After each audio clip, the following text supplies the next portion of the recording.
like this one. Is it yours? No.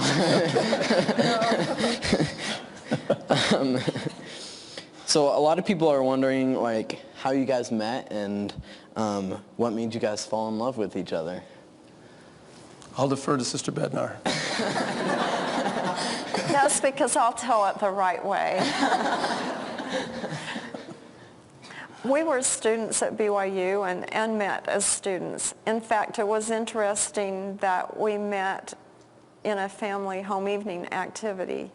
We were divided up into groups in our ward at Brigham Young University, and we had a home evening activity, and that's where I met him. So it was a wonderful beginning, but we didn't just fall in love at first sight. And many people think that's how it's done, that you just look at someone and you know that they're the right one, that you're going to fall in love and get married, but it took some time.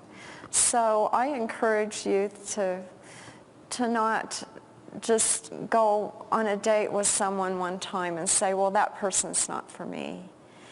And I think Elder Bednar and I would both agree that people don't fall in love, but you pick someone with whom you can create the love that you desire. So we've spent 40 years of being married and creating that love. And I can honestly say that we're more in love today than we were 40 years ago. Now, 40 years to you sounds like a long, long time, and it is. But it is just wonderful. We celebrated just about 6 weeks ago our 40th wedding anniversary.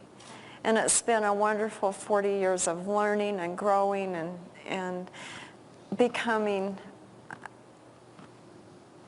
complementary to each other and letting our differences work together. Because men and women are different in many, many ways. But it's been wonderful as we've tried to let those unique characteristics that each one of us has build a wonderful and lasting relationship that will endure not only time, but eternity. The word love is both a verb and a noun. And I think sometimes we think, well, I have to have the feeling, the noun, before I start doing love, the verb. It works both ways. Now, I don't want this to sound unromantic, but the feeling follows love, the verb. And so we find young people all over the world who think, well, I have to find the one and true and only. And more correctly, you have to become the one and true and only through what you do and what you become. So when she said you don't just fall in love, that doesn't just happen. You don't just sit around and wait for that to occur. You engage in love, the verb, and then love, the noun. The emotion and the feeling is just remarkable. So I think you create it, you don't find it. That's great. Yeah, thank you. Our next